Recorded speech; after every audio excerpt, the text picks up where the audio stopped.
From Lagos, the nation's commercial capital, this is the news at 10. Live from Channels Television. Reporting tonight, Ijaw Balogun. Hello and welcome. Tonight, troops eliminate terrorists in separate operations in Sambisa Forest, Borno State, and Maru local government area of Zamfara State. Bandits attack Agwara local government area of Niger State, killing one person and setting a church and a police station ablaze. Africa Missions Global marks 3 decades of remarkable impact in philanthropy. And a 5-year-old boy and his father, previously detained by ICE agents in Minnesota, have returned home as protests against the immigration crackdown continues in Los Angeles.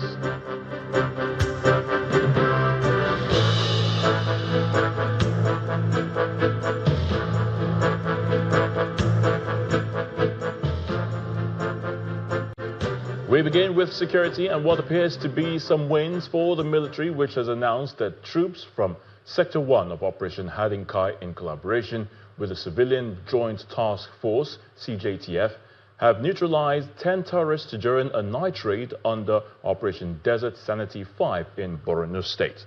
A statement issued by the Media Information Officer of Operation Hadinkai, Lieutenant Colonel Sani Uba, said the operation took place around 11 p.m. on January the 31st in the Komala General area.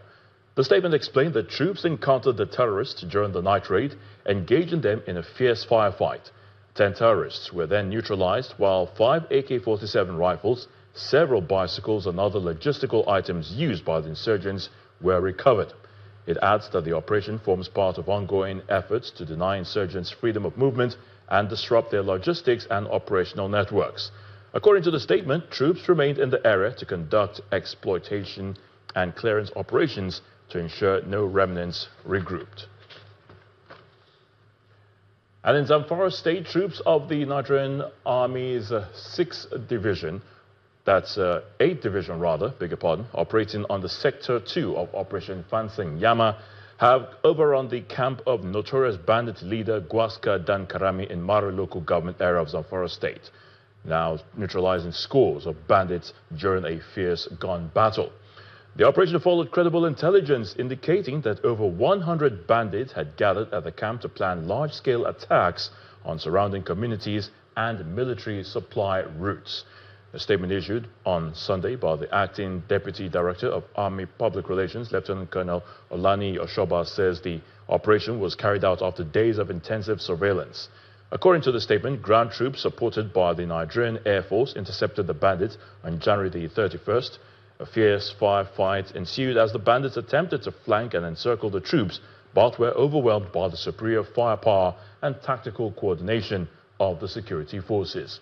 The Army, however, confirmed that some soldiers paid the supreme price during the encounter, and one combat enabler vehicle was hit by a rocket-propelled grenade, causing a fire outbreak.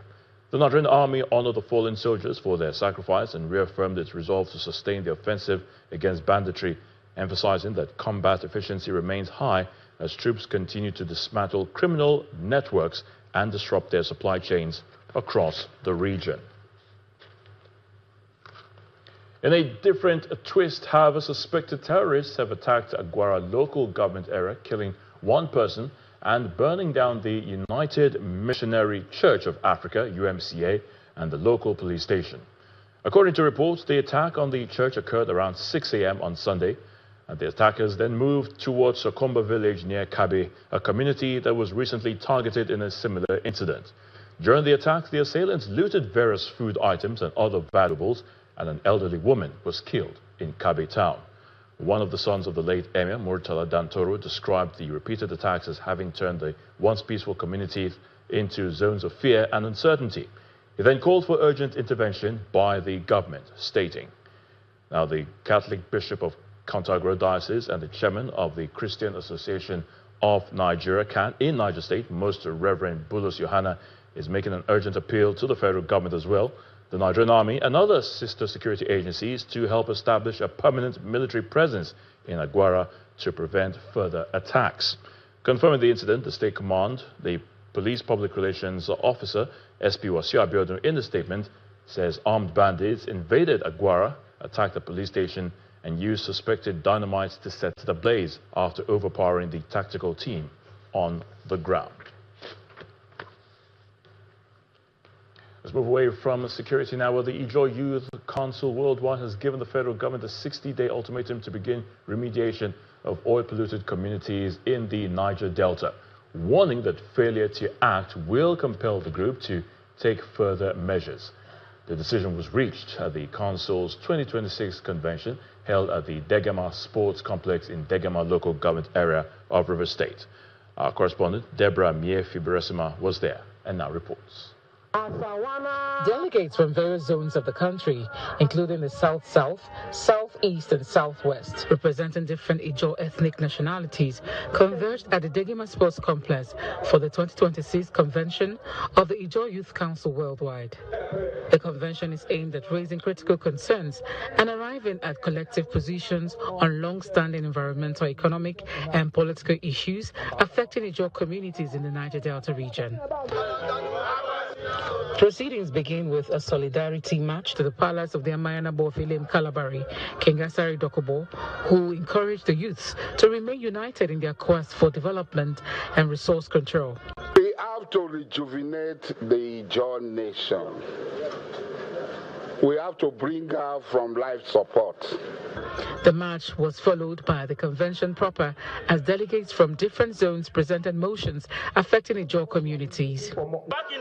Key among the motions raised was the call for the remediation of oil-polluted Ijaw communities across the Niger Delta, with delegates lamenting decades of environmental degradation without concrete cleanup efforts, insisting that communities producing the nation's oil wealth deserve greater control and benefits from the resources extracted from their land.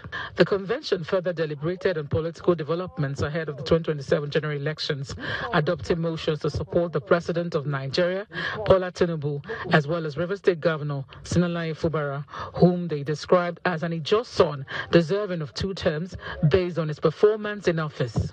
If we agree to this point, say make the federal government as a matter of urgency, within 60 days, kickstart the environmental cleanup of all hydrocarbon polluted area in Ijaw land immediately. Moku say that the Ijaw youth are going to give the President of the Federal Republic of Nigeria unalloyed support for his 2027 second term bid. Say aye. He further justifies motions adopted in the communique signed by executives and voted by the convention. His maturity in managing crisis scenario is 1 to none, and we have decided to rally and galvanize the needed support that will make him to succeed in his second term bid as governor of Rivers State. Other leaders of the council speak in support, noting that other channels have failed, also expressing that they have no confidence approaching the court for justice. We have done all of that rigmarole now, and we know the judicial system, the justice system in Nigeria is parochial, and it's not as it was when Ogonipi went to court. It's not like that again. Public opinion, the court of the public opinion, that is what matters. As the 60-day ultimatum period begins, the Ijaw Youth Council says it expects concrete steps from the federal government to address the long-standing concerns of oil-producing communities in the Niger Delta and save their environment and livelihood. Deborah Mie-Fiberesima, Channels Television News. The fight against crude oil theft and pipeline vandalism in the Niger Delta has received a significant boost with the handover of newly constructed, fully furnished facilities to the Nigerian Army. The donation made by Tantita Security Services Nigeria Limited is aimed at strengthening collaborative efforts to help combat oil theft and economic sabotage in the region.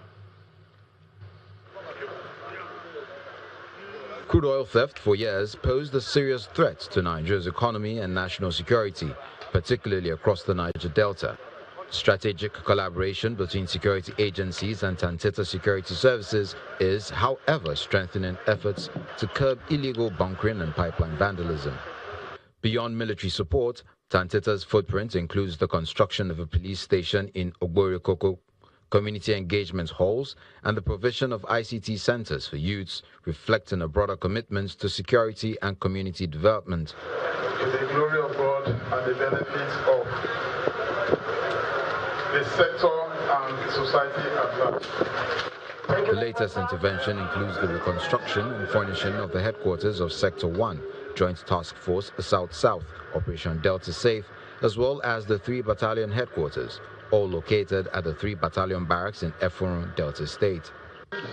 Top military officers, including the General Officer Commanding 6th Division of the Nigerian Army, Major General Emmanuel Ejim Emeka, the Managing Director of Tantita Security Services, Engineer Kessington Pundi, and other stakeholders are gathered for the formal handover of the projects.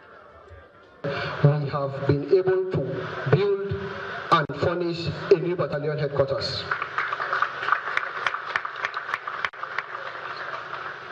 Tantita also equipped the battalion headquarters with a 20 kVA solar inverter system for uninterrupted power supply and renovated the mosque beside the battalion headquarters. The intervention, aimed at boosting troop morale, administrative efficiency, and operational readiness, is well received by the Army leadership. I wish to specially and individually appreciate Tantita Security Services Nigeria Limited under the leadership of Chief Kessington Pundi for its remarkable support to this battalion and the division at large. The construction and furnishing of the 3 battalion headquarters, the provision of the 20 kVA solar light inverter, the renovation of the mosque, as well as the earlier construction of the 160-bed soldiers' facility operation. Newly constructed by Tantita to the glory of God and service to humanity. For the management of Tantita, the commissioning is more than an infrastructure milestone. It represents investment in personnel, capacity building, and operational readiness. As Nigerians continue to strengthen its energy security, partnerships such as this will remain essential. Tantita remains committed to upholding the highest standard of accountability, collaboration, and service with the support of the Nigerian Army and other security agencies. Can we please put our hands together for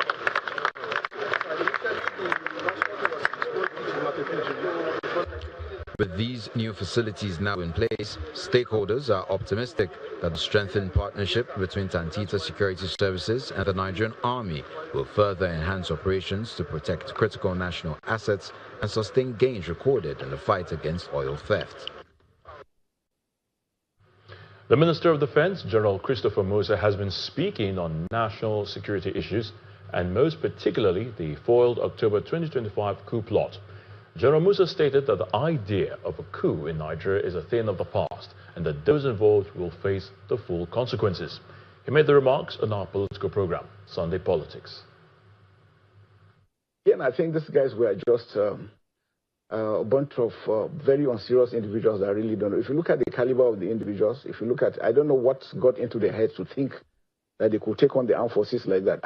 What I even said was even Nigerians will have fought them. Even without the armed forces, Nigerians will have stood against them. Remember, Nigerians have fought against the military rule for quite some time. And that's where Mr. President has always been one of them. So now for them to think they could just wake up one morning and do that in Nigeria, I think something went wrong in there. They need to reset their brains. So far, most of them have been caught. If there's anyone, maybe one or two, but most of and it just started from the colonel himself, who feels disgruntled because he was not promoted. He didn't meet the marks to be promoted. The armed forces is really very strict about its promotions system.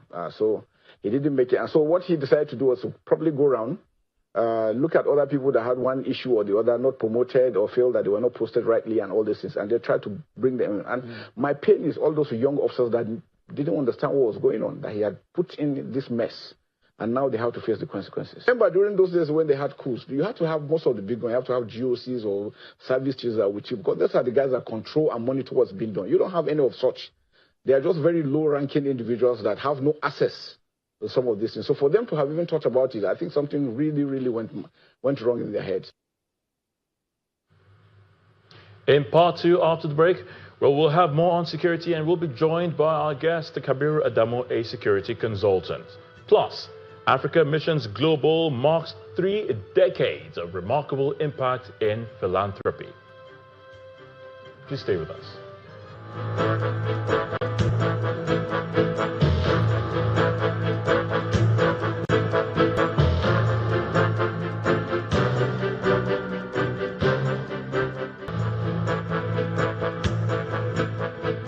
Welcome back. If you've not joined us, you're watching the news at 10 on Channels Television, broadcasting live from Lagos. A reminder of our top stories.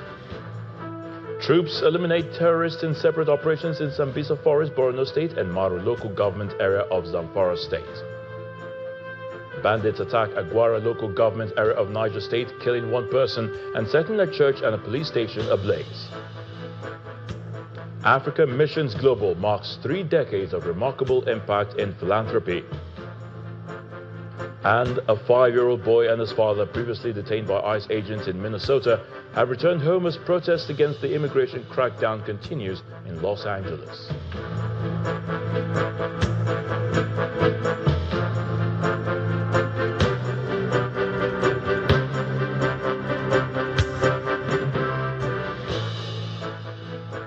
Still beaming our searchlight on security, and we're now being joined on the news at 10 by a security consultant and the managing director of Beacon Security and Intelligence Limited, Mr. Kabir Adamu, to help us discuss the security challenges facing the country. It's great to have you on the news at 10. Thanks, Ijaw. Good evening. Yes, very much so. Let's look at the issues now. Today we have a mixed bag, Mr. Adamu. While the military neutralized some terrorists in Borno and Zamfara states, another set of bandits were wreaking havoc in Niger State. Now, I want to ask you, do you think the Nigerian military is overstretched or even overwhelmed at this point? I wouldn't say the Nigerian military is overwhelmed, but the responsibilities that have been placed on the Nigerian military are responsibilities that are a little bit beyond its core mandate. Most of the issues that the Nigerian military are dealing with at the moment are issues that have to do with internal security. Now, the simple strategy for internal security when the military is involved is a strategy called take, hold, and rebuild. The idea is that the military can take, which is what it's doing, but it's not meant to hold. The holding should be done by other security departments, those that have responsibility for internal security. So as an example, out of the 774 local governments, about 8,000 wards, if let's say 20 wards have been retrieved by the military, they hand over to the police while they go to the other wards. But unfortunately, that's not what we're seeing at the moment. A lot of the take, hold, and the rebuilding is being done by the military. And I don't think there's any military in the world that can carry out that responsibility. So surprise attacks keep occurring in Niger State, Mr. Adamu, and in the northeast as well. What will you be your recommendation, to help combat it? So in simple terms, these are mobile, decentralized units. They are symmetric, they are able to infuse themselves into communities. So we must enhance intelligence. And I'm very delighted to see in the last few days a semblance of an improvement in intelligence collection and synergy between the security operatives and residents, which perhaps explain the recent successes by the Nigerian military. So to ensure that we strengthen this component, going forward, it would be good to strengthen intelligence through both conventional means as well as new forms of intelligence using technology. I would also love to see instances where we block the abilities of this group to generate financing through ransom collection, the mining sites that they're able to control. We need to put a stop to that. Their ability to move from point A to point B, the motorbikes that they are able to buy, they're able to maintain the fuel that they put in those motorbikes, we must put a stop to it. We must also put a stop to their ability to recruit new members. As long as we kill them and are still able to recruit new members, then they will continue to generate. And then lastly, is their ability to procure weapons. They're able to have access to weapons and ammunition. So we must put a stop to that if we're going to turn the tide and really claim success. So let's look at another area of concern, which is the recent incidents of drone attacks by terrorists. This is in spite of claims by the military, to have acquired drone jammers. But do you think the military have the capacity to address this trend? I mean, Nigeria has made remarkable strides in drone technology, including local production. And for some time now, I personally have been calling on, the coordinators of our national security apparatus to enhance our counter drone capabilities. In modern warfare, you cannot have a competent, security apparatus if you do not have counter drone capabilities. So I think it's an area of growth. I have monitored recently several aspects of the Nigerian military trying to enhance that capacity, but it's work in progress, and I must encourage that part where our air superiority, our ability to ensure that we prevent any hostile drone capability. It's very obvious that the bad guys are acquiring that drone capability, so we should not wait until the threat becomes too manifest. It is manifest at the moment, and we must put a stop to it. If you pick the revised national security strategy, there is a component there that speaks about that capability. So I think it's about implementation, making sure we know where they buy these usually commercial drones, and then sometimes they contract it with dynamite. At date, they are yet to procure drones that have hostile capabilities. And I think that should be our worry. We should maintain that. We should make sure the ones they have, we're able to prevent them from deploying them.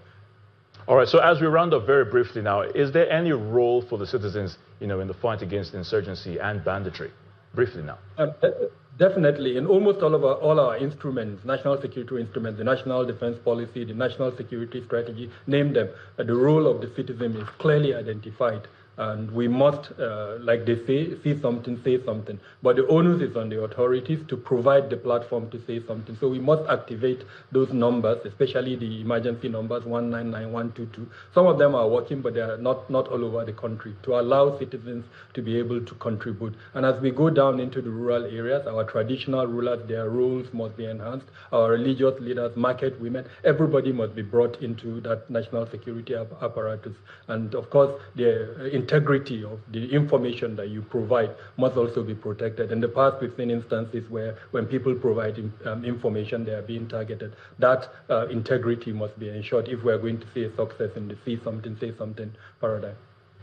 Mr. Kabir Adamo, Security Consultant and Managing Director of Beacon Security and Intelligence Limited, we thank you for your thoughts on the News at 10. Thank you once again. Thank you. The federal government will, on Monday, February the 2nd, arraign suspects arrested and linked to the killings in Yelwata, that's a town in Benue State, to face charges. Now, according to a statement by the Special Assistant to the President on Communication and Publicity in the Office of the Attorney General of the Federation, Kamaruddin Ogundele, the suspects will be arraigned before Justice Joyce Abdul Malik of the Federal High Court in Abuja. The statement noted that the arraignment follows a painstaking investigation and collaboration by the relevant government agencies. And the Office of the Attorney General of the Federation and Minister of Justice is assuring Nigerians that justice will indeed be served in the case, and sending a strong signal to anyone acting against the country under any guise. Africa Missions Global is marking a milestone of faith and philanthropy by celebrating its 30th anniversary with a Thanksgiving service at the Redemption City. Pastor Folu Adeboye, the visionary and mother in Israel, expresses delight at 3 decades of global impact while honoring the partners who have supported and expanded the mission's reach. The ceremony was graced by the General Overseer of the Redeemed Christian Church of God, RCCG, and the AMG Life Patron, Pastor Enoch Adeboye. Our correspondent, Chris Lems, tells us more.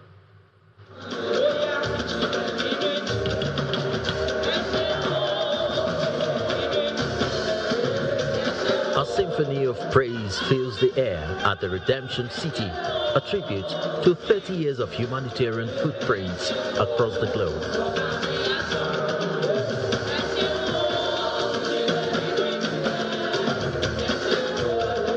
Delegates, local partners, guests have gathered here to honor the journey of Africa Missions Global. We celebrate you, man. We celebrate you, sir. The chairman of the Board of Trustees sets the tone, grounding the celebration in gratitude. Going by the faithfulness of God, from the days of small beginnings, He has moved this vision forward and upward to the point that AMG is now a global charity. This is something that calls for thanksgiving to celebrate the goodness and the greatness of God.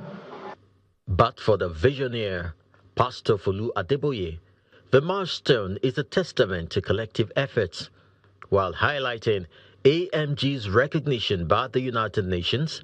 She maintains that the mission's success is victory with its supporters. I want to say a big thank you to all our donors who have supported us from day one, headed by the General Overseer of RCC. We donated the bulk and money for fuel. Education remains the heartbeat of their outreach, yet the strategy remains divine. According to the Chief Executive Officer, every school built and life touched has been a product of specific spiritual direction. That is why we can celebrate Kuma at 20. That's why we can celebrate skills acquisition in Uganda. That is why we can celebrate those who have benefited from an IDP camp in Maiduguri. That is why we can celebrate impacting the lives of immigrants in Morocco. We can celebrate schools that we have touched. Providing the spiritual anchor for the day, the General Overseer of the RCCG, Pastor Enoch Adeboye, draws from Matthew 22:14. He reminds the congregants that while many are called to serve, their specific role in this mission is a unique privilege. There are many people alive today, richer than all of us combined, healthy, strong, some of them born again long before us. But you know, no matter how hard they try, they can't join us. The peak of the celebration saw partners and members join in singing and dancing for the traditional Thanksgiving.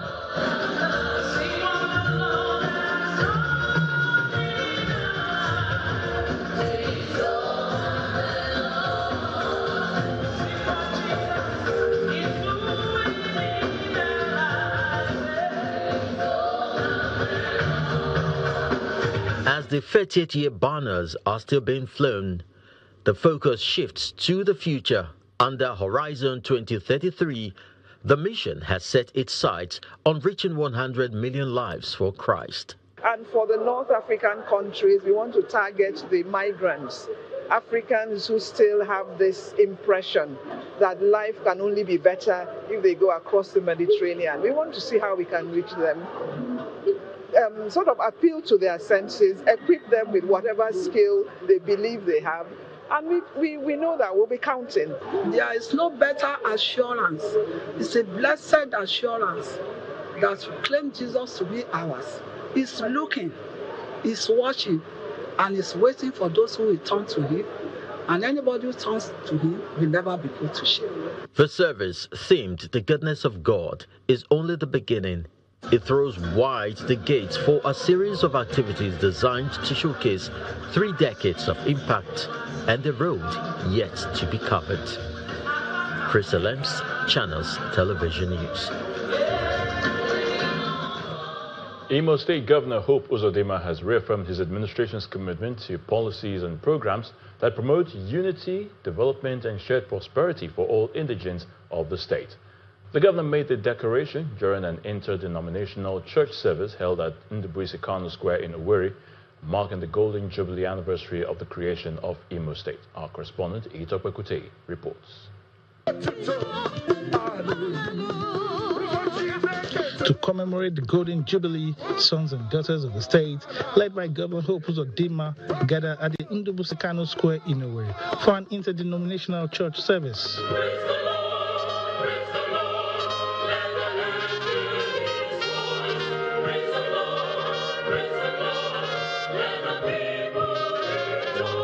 Delivering the homily, the Diocesan Bishop of the Methodist Church of Nigeria, Owerri Diocese, Right Reverend Uzochukwu Kanu, expresses gratitude to God for the growth and achievements recorded in the state over the years. He also commends the governor for what he describes as significant infrastructural strides across Imo State. A couple of years back, Imo State was always in the news for the wrong reasons. We nearly lost the state to terrible security challenges. Today, God has taken the iron bars away. I believe that our children will all come back home. But what shall it profit us if we destroy our state? Where shall we all call our state?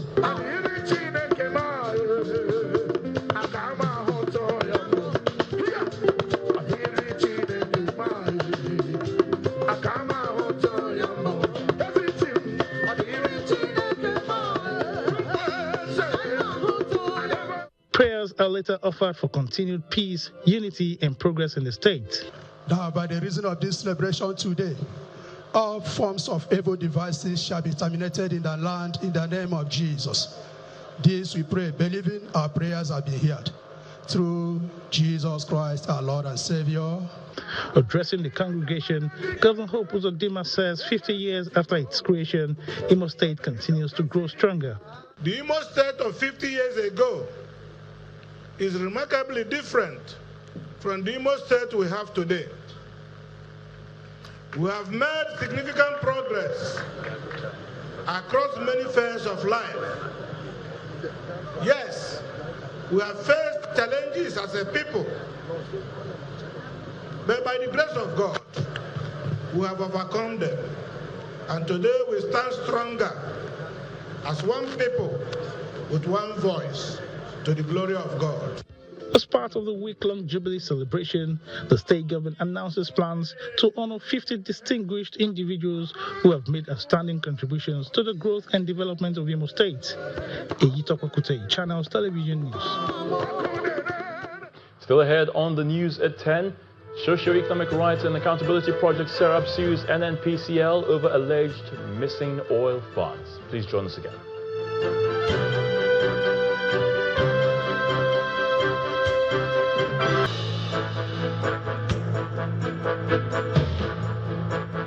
Welcome back. Governor Uba Sani of Kaduna State has played host to the Archbishop of Canterbury, His Grace Justin Welby, at the Sir Kashim Ibrahim Government House in the state capital. The visit was described as a moment of reflection on Kaduna State's evolving peace and stability.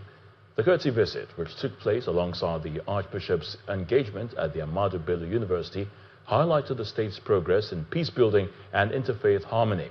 Recalling his first visit to Kaduna back in 2002, during a period marked by ethno-religious violence and deep-rooted divisions, Archbishop Welby commended the significant transformation the state has undergone.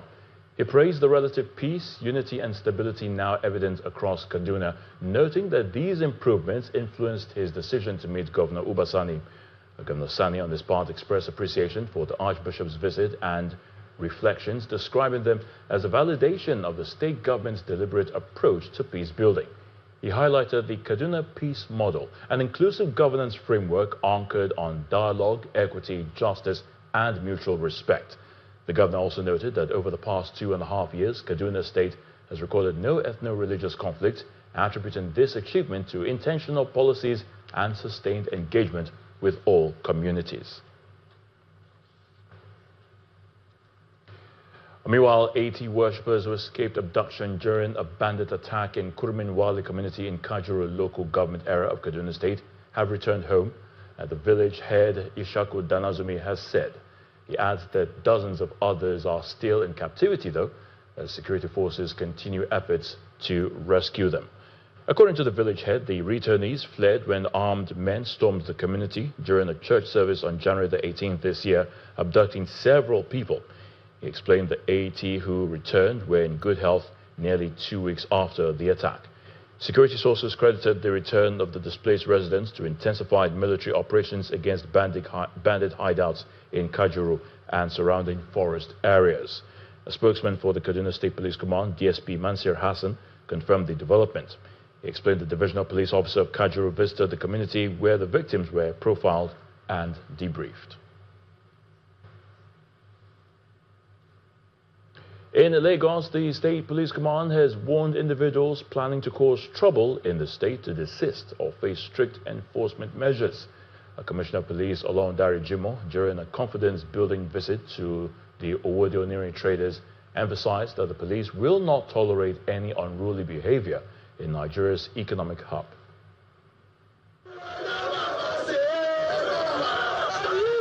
A loud welcome for the Commissioner of Police and officers by traders and artisans at the popular Owode-Oniri market in Lagos.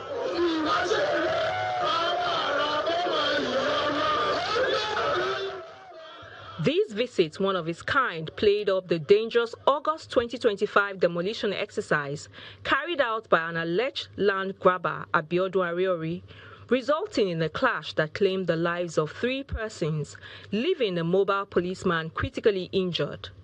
The police boss insists justice must be served. This day was taking up the matter and we have followed up. And today, those 5 personnel have been investigated at the first CID. And the IGP have directed that they should return them to the Lagos State Police Command at the CID for proper internal disciplinary procedures, which is being completed today. And they shall be prosecuted along with Akim Abiodun Ariori for what they have done. And why it is significant for me to come here is to come and assure the trader that we cannot turn our back on them. For the incident that happened here, justice will be done properly. The visit also throws more light on the recently staged protest in the Ijaw area, while highlighting the role of the police in protecting life and property.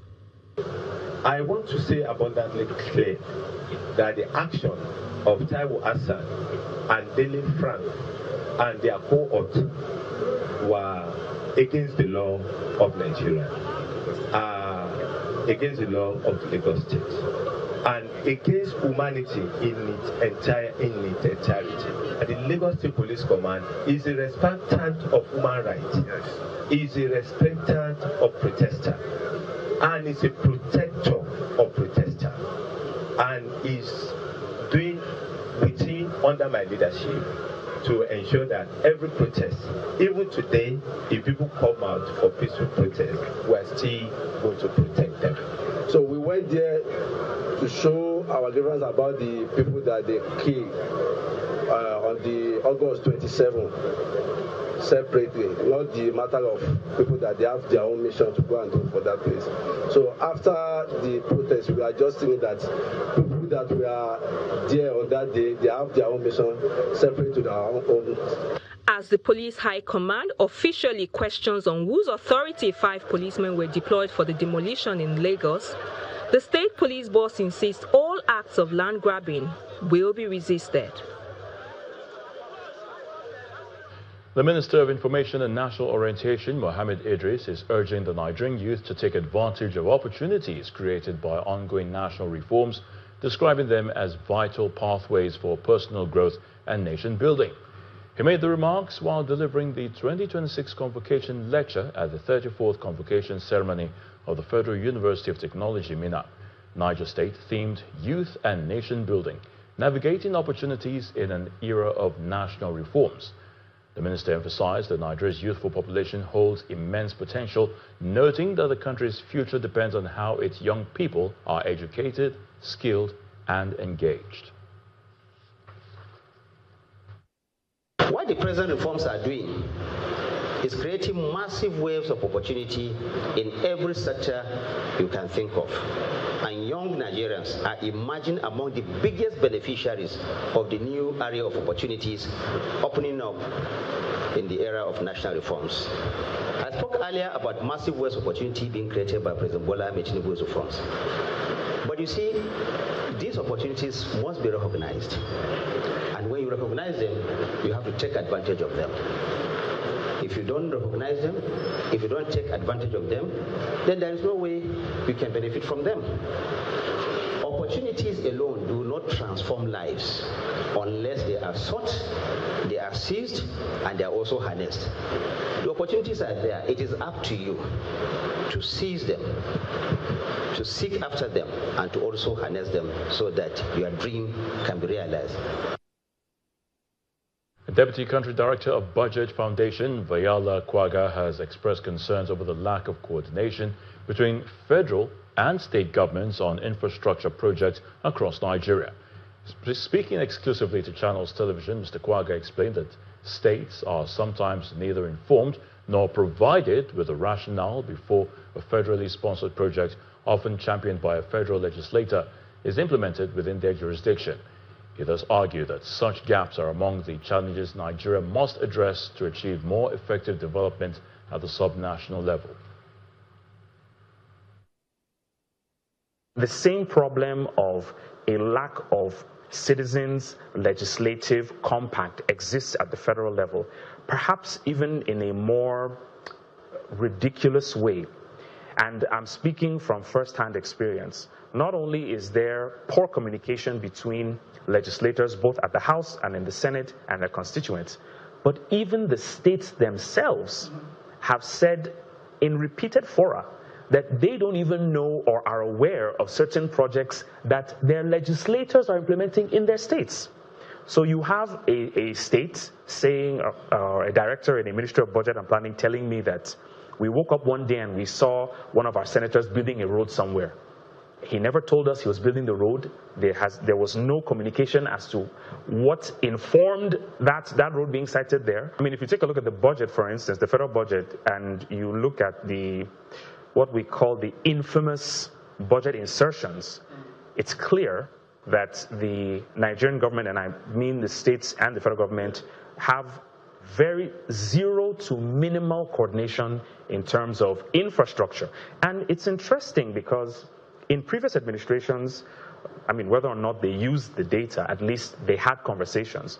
We had regular, at least yearly meetings, yearly convenings of the Joint Planning Board.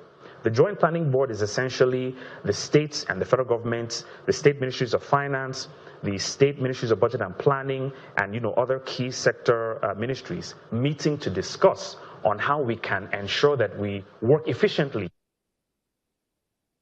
To catch the full interview with Vayala Kwaga, please watch Newsnight by 9 p.m. on Monday, February the 2nd on all Channels television platforms.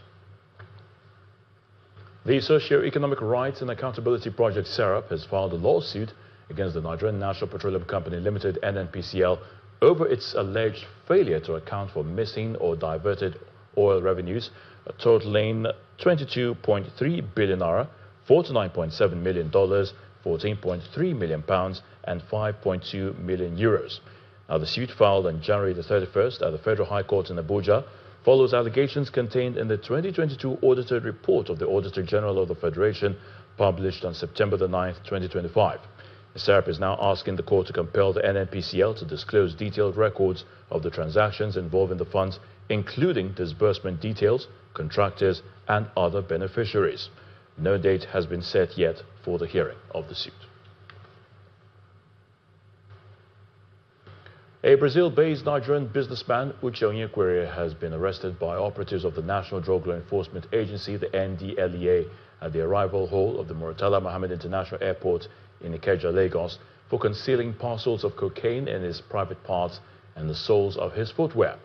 According to a statement by the Director of Media and Advocacy of the agency, Mr. Femi Babafemi, Mr. Onyekwere was arrested on Thursday, January the 29th this year, during the inward clearance of South African Airways passengers arriving from Brazil via Johannesburg following processed intelligence. The statement explained that a full body scan of the 47-year-old suspect confirmed illicit drug concealment. A subsequent strip search revealed a large parcel of a white powdery substance, later confirmed as cocaine, wrapped around his right thigh. Further searches uncovered 2 additional wraps of cocaine concealed in the soles of a pair of flat shoes worn by the suspect. In total, 3 large wraps of cocaine weighing 1.60 kilograms were recovered from his body and footwear.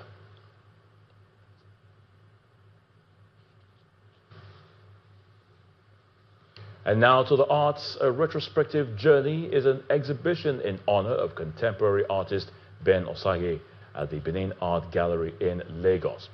The show features remarkable works of art created by this artist during his lifetime.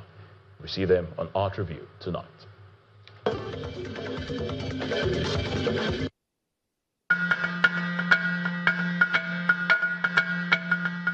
This show pays tribute to a late artist who was a towering figure in Nigerian contemporary art. Titled A Retrospective Journey, it is an exhibition in honor of Ben Osage at the Benin Art Gallery in Lagos.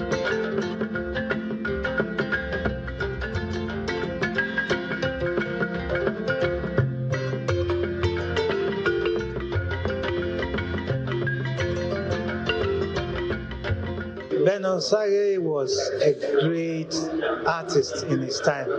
He was a chronicler. He was an intellectual. He worked from his head as an artist. He did a lot, so much for society. He was an underrated artist, and so there is need to celebrate him. We're holding a retrospective exhibition to tell a story journey of Ben Osage, and in that story we'll document works. A couple of works come out at different shows and fairs from time to time. In terms of preservation of his artworks and legacy, is to ensure that there are no copyrights, there are no fakes around, is to ensure that there's proper documentation, more exhibitions, more tours with his works, and educating people, and then you could be able to detect if you know the works and say, okay, this one is Ben, the body of works which he left behind, the body of works which are documented in his book by Jessica Stellotti, the couple of works with known collectors as well. So that's what we're doing, and that's exactly what we're doing here today. The arts community gathers to salute one of its own, an artist celebrated for his social commentary and unfinished aesthetic that captured the raw reality of Nigerian life. When you look at the works all across, you are impressed with the message he tries to give. He made a lot of political statements, he made a lot of social statements, and he also made a lot of religious statements that have stood the test of time. He was such a great artist and needed our attention. One of the best impressionists you can think of in the world today. His strokes, style, and technique are distinct. However, the societal issues he used his pieces to address remain unresolved. He was a very important artist, one of the most important in his time and his generation. Ben's works are very emotional, talk about like your everyday life and struggles that people go about. So Ben was a very, very detailed artist, and he's one that everyone wants to see, and one that left too early. While offering a nostalgic journey for many, this exhibition provides the younger generation with the enlightenment and direction needed to create art that transcends aesthetic appeal.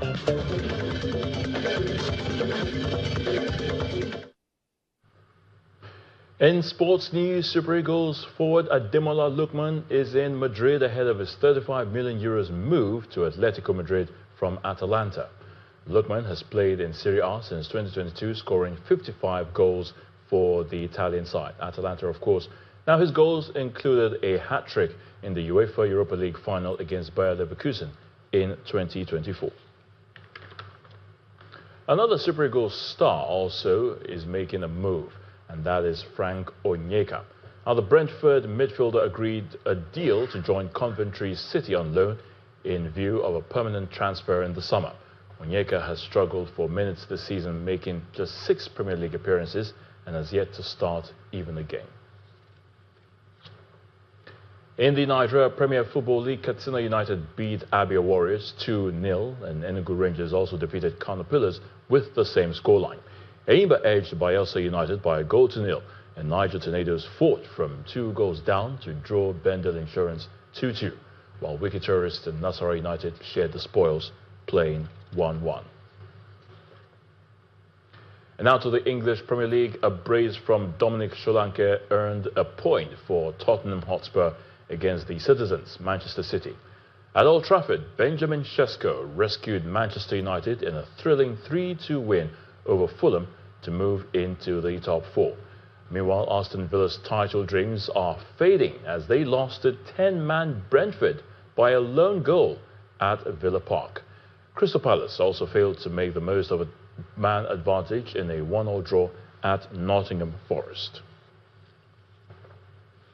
Australian Open champion Carlos Alcaraz says having Rafa Nadal watching in the crowd made his maiden title win in Melbourne even more special.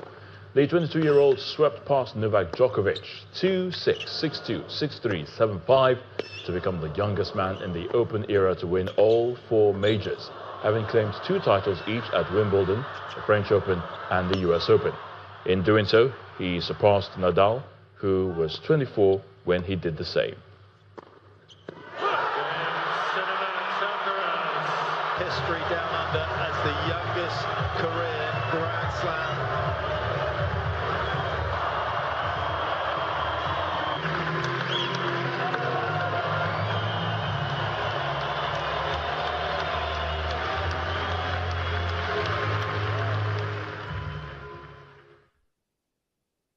Seen Rafa, in the stands, so it's the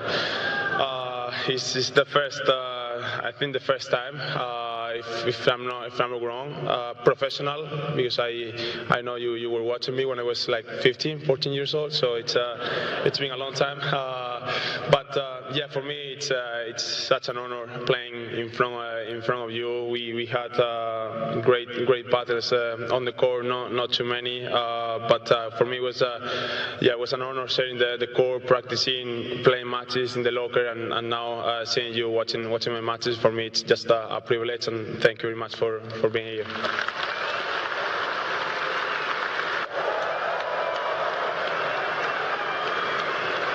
Best players get through, usually. Tournament.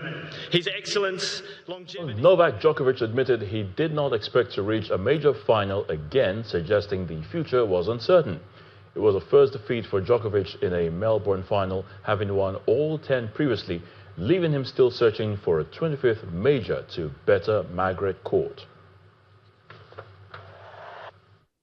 I always believe in myself, and I think that is something that is truly needed and necessary when you're playing at this level against incredible players like Carlos and Yannick, obviously last 3 days.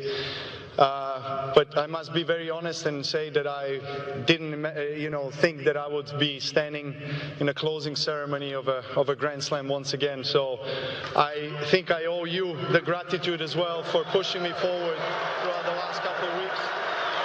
God knows what happens tomorrow, let alone in 6 months or 12 months. So it has been a great ride. I love you guys.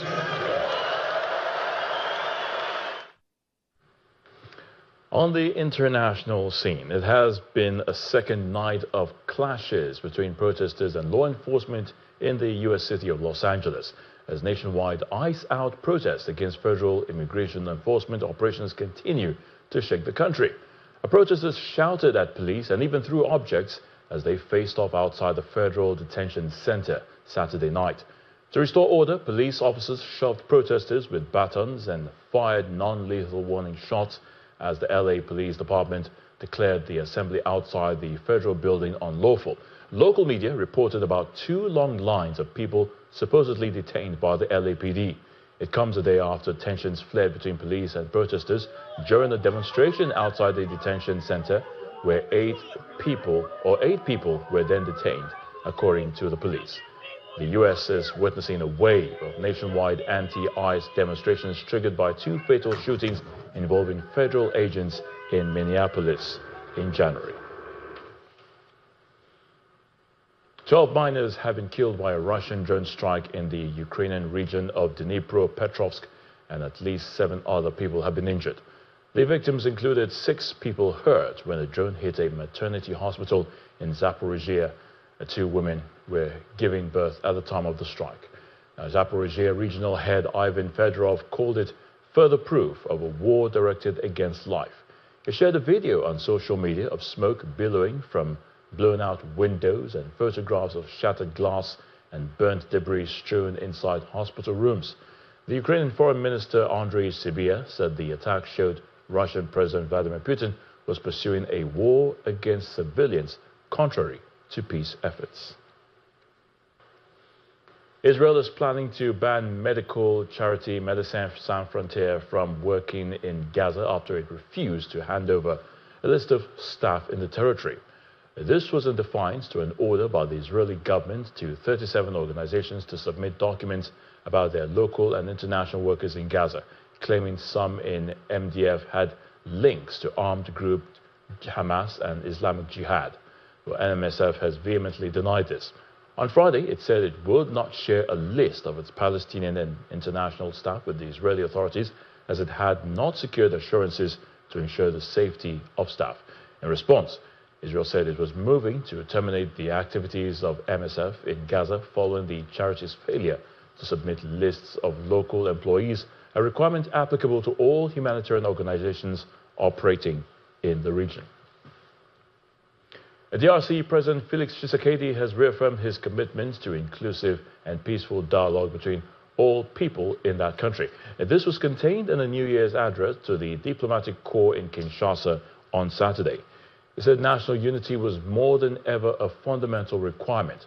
His comments come as fighting continues in the east of the country between the army and Rwanda-backed M23 rebels.